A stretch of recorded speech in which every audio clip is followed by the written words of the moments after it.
গণতন্ত্রকে শক্তিশালী করতে ছাড় দিচ্ছে বিএনপি, বললেন তারেক রহমান। জনগণের প্রত্যাশা পূরণে কাজ করার আহ্বান। ফ্যাসিস্ট শাসনের পতন ঘটলেও টিকে আছে কাঠামো, মন্তব্য নাহিদের। নতুন দেশ গঠনের লড়াই চালিয়ে যাওয়ার প্রতিশ্রুতি। মূলধারা গণমাধ্যম ও ভুয়া তথ্যের উৎস, জাতিসংঘ প্রতিনিধি দলকে জানালেন প্রধান উপদেষ্টা। কার্যকর কৌশল প্রণয়নের আহ্বান। এবং আদালত অবমাননা মামলায় পলাতক হাসিনাকে 6 মাসের কারাদণ্ড, আশুলিয়ায় 6 মরদেহ পোড়ানোর মামলার অভিযোগ দাখিল।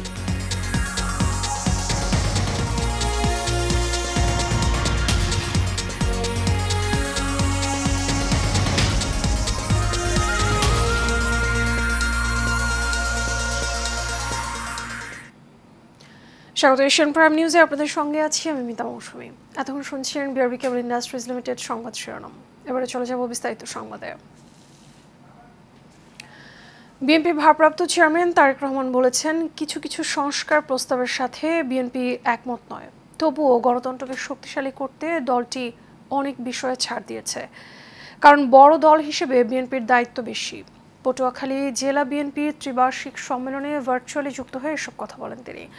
তারেক রহমান বলেন, সংস্কার প্রস্তাবনা নিয়ে বিএনপি সহ অন্যান্য রাজনৈতিক দলের সাথে আলোচনা করছে সরকার। প্রত্যেকটি দলেরই নিজস্ব আদর্শ এবং লক্ষ্য রয়েছে। বিএনপি সংস্কার মানছে না, কিছু মিডিয়ায় এমনটাও বলা হচ্ছে। কিন্তু সত্য হলো, সংস্কার প্রশ্নে বিএনপি অনেক বিষয়ে ছাড় দিয়েছে। নেতাকর্মীদের উদ্দেশ্যে তিনি বলেন, মানুষের প্রত্যাশা অনুযায়ী কাজ না করায় ফ্যাসিস্টদের পতন হয়েছে। জনগণের প্রত্যাশা অনুযায়ী কাজ করতে দলের নেতাকর্মীদের প্রতি আহ্বান জানান তারেক রহমান।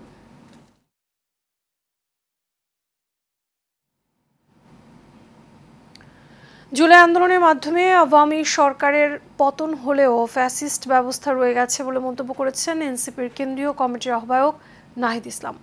কুড়িগ্রামে পদযাত্রা শেষে ঘোষপাড়ার পথসভায় প্রধান অতিথির বক্তব্যে এসব কথা বলেন তিনি আরও বলেন, সেই মাফিয়াতন্ত্র, সেই সন্ত্রাস, সেই দখলদারিত্ব রয়ে গেছে, ফলে লড়াই এখনও শেষ হয়নি।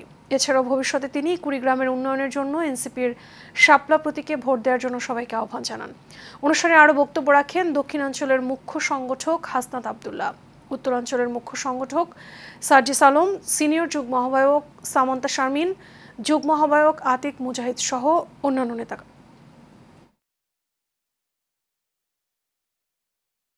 ব্যবস্থা বিলোপের জন্য এক দফার ঘোষণা করেছিলাম।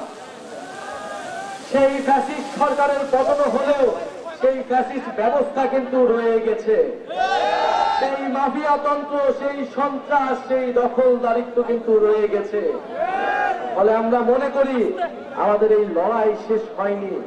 সেই লড়াই চলমান রাখার জন্যই, নতুন দেশ গঠনের জন্যই আমরা আপনাদেরকে আহ্বান জানাচ্ছি। মূলধারার গণমাধ্যম ও ভুয়া তথ্যের উৎস উল্লেখ করে প্রধান উপদেষ্টা অধ্যাপক ডক্টর মোহাম্মদ ইউনূস গুজব এবং ভুয়া তথ্য মোকাবেলায় জাতিসংঘকে একটি কার্যকর কৌশল প্রণয়নের আহ্বান জানিয়েছেন। বুধবার রাষ্ট্রীয় অতিথি ভবন যমুনায় বাংলাদেশে ইউনেস্কোর প্রতিনিধি ও প্রধান সুশান ভাইস এবং ইউনেস্কোর freedom of expression and safety of journalists বিভাগের সিনিয়র প্রজেক্ট অফিসার মেহেদি বেনচালা সাক্ষাতে এলে তিনি এ আহ্বান জানান। মুক্ত, স্বাধীন এবং বহুমাত্রিক গণমাধ্যম ইস্যুতে বাংলাদেশের অবস্থান মূল্যায়ন শীর্ষক প্রতিবেদন প্রকাশ উপলক্ষে ইউনেস্কোর কর্মকর্তারা প্রধান উপদেষ্টার সঙ্গে সাক্ষাৎ করেন। প্রতিবেদনটি যৌথভাবে প্রস্তুত করেছে জাতিসংঘ উন্নয়ন কর্মসূচি এবং ইউনেস্কো। অধ্যাপক ইউনূস বলেন, এখন সবচেয়ে বড় চ্যালেঞ্জ গুজব এবং ভুয়া তথ্য। কিছু কিছু তথ্য দেশের বাইরে উৎস থেকে ছড়ানো হয়, আবার কিছু স্থানীয়ভাবে ছড়ায়। সোশ্যাল মিডিয়ার পাশাপাশি মূলধারার সংবাদ মাধ্যমও অনেক সময় ভুয়া তথ্যের উৎস উল্লেখ করে প্রধান উপদেষ্টা এই গুজব এবং ভুয়া তথ্য মোকাবেলায় জাতিসংঘের সহায়তা চান। তিনি বলেন, এক্ষেত্রে শুধু সরকারের সঙ্গে নয়, গণমাধ্যমের সঙ্গেও জাতিসংঘের কথা বলা উচিত।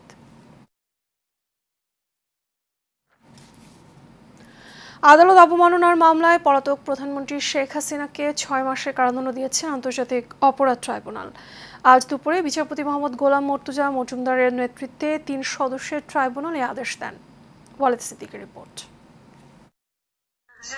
227টা মার্ডার কেস। আমি বলছি সবাই তালিকা করো।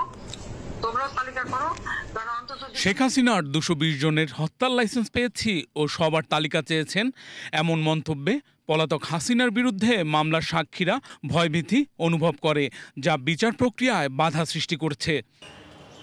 এর প্রেক্ষিতে ট্রাইব্যুনাল আদালত অবমাননার মামলায় শেখ হাসিনাকে 6 মাসের কারাদণ্ড দিয়েছেন। চিফ প্রসিকিউটর মোহাম্মদ তাজুল ইসলাম জানান, জুলাই আগস্টের গণহত্যার বিচার প্রক্রিয়ার সঙ্গে যারা জড়িত তাদের হত্যার হুমকি দিয়েছেন। এটার প্রমাণ হিসেবে সাক্ষ্য পাওয়া গিয়েছে।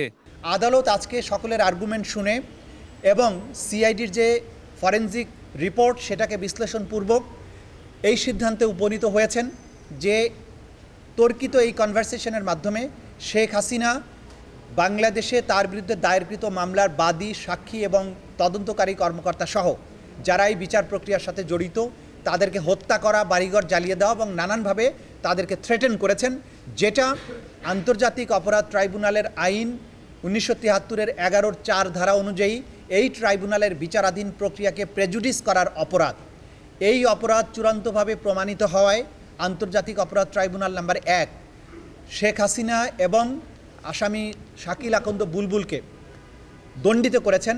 আসামি শেখ হাসিনাকে 6 মাসের বিনাশ্রম কারাদণ্ড এবং আসামি শাকিল আকন্দ বুলবুলকে 2 মাসের বিনাশ্রম কারাদণ্ডে দণ্ডিত করেছেন। ট্রাইব্যুনালে প্রসিকিউশন যে ডকুমেন্টস দিয়েছেন তা যথেষ্ট নয় বলে জানান রাষ্ট্রনিযুক্ত শেখ হাসিনার আইনজীবী আমির হোসেন।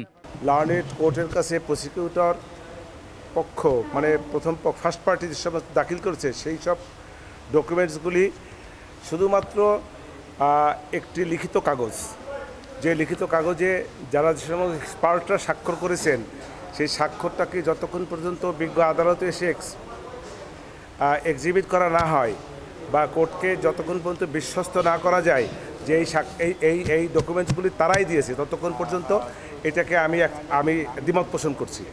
এছাড়া একই মামলায় গাইবান্ধার গোবিন্দগঞ্জের আওয়ামী লীগ নেতা শাকিল আকন্দ বুলবুলকে 2 মাসের কারাদণ্ড প্রদান করেছেন ট্রাইব্যুনাল। যেদিন তারা গ্রেফতার হবেন সেদিন থেকেই সাজা কার্যকর হবে। Walid Siddiqui, Asian television, Dhaka. July August গণ অভ্যুত্থানে আশুলিয়ায় 6 জনকে হত্যার পর লাশ পোড়ানোর মামলায় সাবেক এমপি সাইফুল ইসলাম সহ 16 আসামির বিরুদ্ধে অভিযোগ আমলে নিয়েছেন ট্রাইব্যুনাল। একই সঙ্গে পলাতক সাইফুল সহ 8 আসামির বিরুদ্ধে গ্রেপ্তারি পরোয়ানা জারি করা হয়েছে। আজ আন্তর্জাতিক অপরাধ ট্রাইব্যুনালের চেয়ারম্যান বিচারপতি মোহাম্মদ নজরুল ইসলাম চৌধুরীর নেতৃত্বাধীন 3 সদস্যের বিচারিক প্যানেল এ আদেশ দেন। এর আগে জুলাই আগস্ট গণ অভ্যুত্থানে আশুলিয়ায় 6 জনকে হত্যার পর লাশ পোড়ানোর মামলা ট্রাইব্যুনালে 173 পৃষ্ঠার আনুষ্ঠানিক অভিযোগ দাখিল করে প্রসিকিউশন। এদিন সকালে 6 লাশ পোড়ানোর মামলায় 7 আসামিকে ট্রাইব্যুনালে হাজির করে পুলিশ।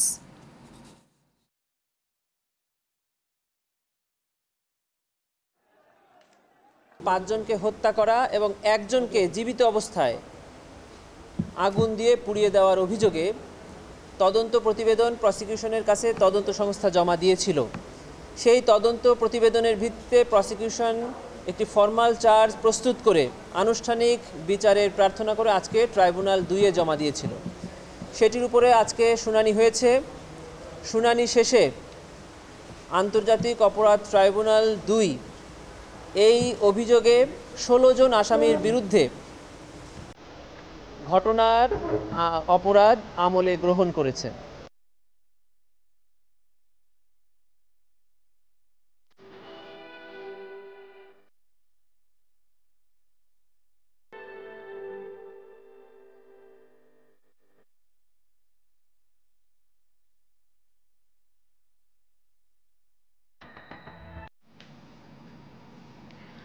জুলাই গণ অভ্যুত্থানে আহতরা তাদের সুচিকিৎসা, রাষ্ট্রীয় স্বীকৃতি এবং পুনর্বাসন সহ বিভিন্ন দাবিতে এখনও অনড়। হাসপাতালে চিকিৎসাধীন অনেকেই আক্ষেপের সুরে বলেন পূরণ হয়নি সংগ্রামের স্বপ্ন। আহতদের পরিবারও রয়েছেন অনিশ্চয়তায়। শাহরিয়ার মাসুমকে সঙ্গে নিয়ে আরও জানাচ্ছেন বাতেন বিপ্লব। সংগ্রামী এক অধ্যায়ের বছর পূর্ণ হতে চলছে। বুকের তাজা রক্ত বিলিয়ে দিয়ে দেশকে স্বৈরাচার মুক্ত করেছেন দেশের তরুণ যোদ্ধারা। তাদের অনেকেই আজও রয়েছেন হাসপাতালের বিছানায়, সুচিকিৎসার অভাবে পঙ্গুত্ব বরণের পথে কেউ কেউ। যে স্বপ্ন নিয়ে জুলাই আগস্টের সংগ্রাম, সেই স্বপ্ন এখন অনেকটাই ফিকে এই যোদ্ধাদের কাছে। স্বপ্ন রয়ে গেছে, স্বপ্ন আর কিছু বাস্তবায়ন হয় নাই। বাস্তবায়ন হয়েছে একটাই, যে হাসিনা নামে গেছে, স্বৈরাচার পতন হয়েছে, মানে ধরেন এই একটা হয়েছে, কিন্তু আরও বিভিন্ন ধরনের কাজ আছে, সেগুলো মানে আমাদের যেভাবে দেখার কথা সেভাবে তারা দেখতে আসে না। আমাদের যে ভাতা দেওয়ার কথা ছিল আজকে, মানে গুঞ্জন শুনছিলাম যে আজকে 1 তারিখ, আজকে থেকে ভাতা ঢুকবে আমাদের। তারপরেও কিছুটা হলেও আমরা রেহাই পাইতাম, যে কারো কাছে হাত পাততে হইতো না যে ভাই আমরা চলতে পারতেছি না, আমাদেরকে কিছু একটা করেন। এখন যদি ওই ভাতাটা ঢুকতো তাহলে দেখা গেছে আমরা একটু হলেও যদি রেহাই পেতাম, কিন্তু আজকে 1 তারিখ চলে গেল, আমরা শুনছিলাম যে 1 তারিখ থেকে ঢুকবে আমাদের ভাতা, কিন্তু ওই ভাতাটা ঢুকে নেই। দুদিন আমাকে চিকিৎসাটা করে দেয় সরকারে, আমি যেন ওই পোলা হলে ডাল বাল খাইতে পারি এই দেশের, আর কিছু না। অনিশ্চিত ভবিষ্যৎ আর সুচিকিৎসা নিয়ে দুশ্চিন্তায় যুদ্ধাহতদের পরিবারও। আমি কিশোরগঞ্জ থেকে আমার ছেলেকে নিয়ে আসছি আগস্টের 30 তারিখ নিয়ে আসছি, সেপ্টেম্বরের 2 তারিখে এখানে ভর্তি হই। এই পর্যন্ত আমার ছেলে এখানেই আছে। ওর চিকিৎসা হইতেছে এটা বলবো না, কিন্তু আমার মনে হয় যে আমি সর্বোচ্চ চিকিৎসাটা পাচ্ছি না। গার্মেন্টসে চাকরি করতাম 2 জনে করিয়া, মনে করেন সংসার চলতো। মনে করেন গ্যাস, হ্যাঁ গুলি গাইছে 5 আগস্টে গুলি গাইছে খায়া, মানে মোর তো আমরা আর কোনো ইনকাম নাই, 2 জনে গার্মেন্টস বন্ধ, 2 ছেলে মেয়ে লেখাপড়াও করাইতে পারি না, অনেক কষ্টভাবেই চলতেছে। ছেলে হারাইছি, ছেলে তো আবার এখন তো লুলো হইলে কি হইলো, কাজে দাঁড়াইলো কি, লুলোই তো থাকে গেলে, এত ট্রিটমেন্ট ভালো নিচ্ছে না সরকার। ভালো ট্রিটমেন্ট হোক, এইটাই আমাকে চাওয়া পাওয়া বেশি। ভালো ট্রিটমেন্ট হলে আমাকে চাওয়া পাওয়া, আমাকে বুকের ছেলে বুকে হোক। কেবল আশ্বাস নয়, গণ অভ্যুত্থানের স্বপ্ন পূরণে শুধু একটি নির্বাচনে সীমাবদ্ধ না থেকে জুলাই যোদ্ধাদের সঠিক মূল্যায়নের দাবি সবার। বাতন বিপ্লব, এশিয়ান টেলিভিশন, ঢাকা। এবার সারা বাংলা।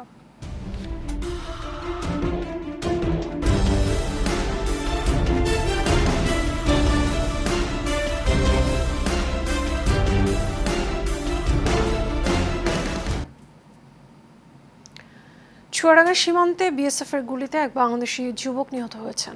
দুপুরে দামোহদা উপজেলার ঝাঁঝাডাঙ্গা সীমান্তে এই ঘটনা ঘটে।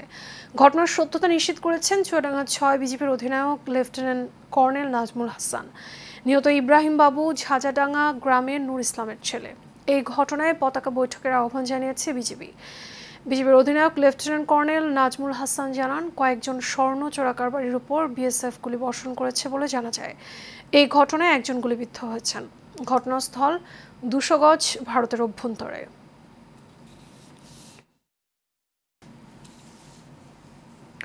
জুলাই গণ অভ্যুত্থান স্মরণে আগামী বাংলাদেশ করার লক্ষ্যে গণসংযোগ, লিফলেট বিতরণ এবং বিক্ষোভ মিছিল করেছে জাতীয় গণতান্ত্রিক পার্টি।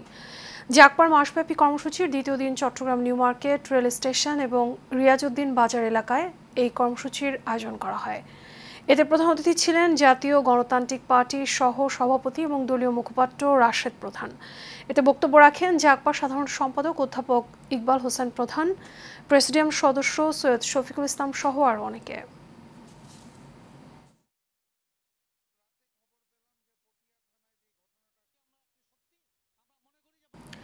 এর সাথে শেষ করব এশিয়ান প্রাইম নিউজ। তার আগে বিআরবি কেবল ইন্ডাস্ট্রিজ লিমিটেড সংবাদ শিরোনামগুলো জানাবো আরও একবার।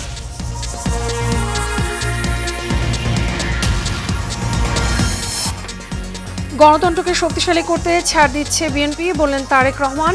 জনগণের প্রত্যাশা পূরণে কাজ করার আহ্বান। ফ্যাসিস্ট শাসনের পতন ঘটলেও টিকে আছে কাঠামো, মন্তব্য নাহিদের। নতুন দেশ গঠনে লড়াই চালিয়ে যাওয়ার প্রতিশ্রুতি। মূলধারা গণমাধ্যম ও ভুয়া তথ্যের উৎস, জাতিসংঘ প্রতিনিধি দলকে জানালেন প্রধান উপদেষ্টা। কার্যকর কৌশল প্রণয়নের আহ্বান।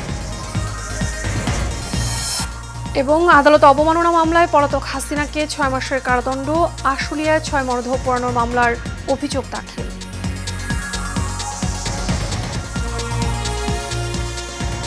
এশিয়ান প্রাইম নিউজ এ পর্যন্ত। আমাদের পরবর্তী সংবাদ দেখার আমন্ত্রণ রইল।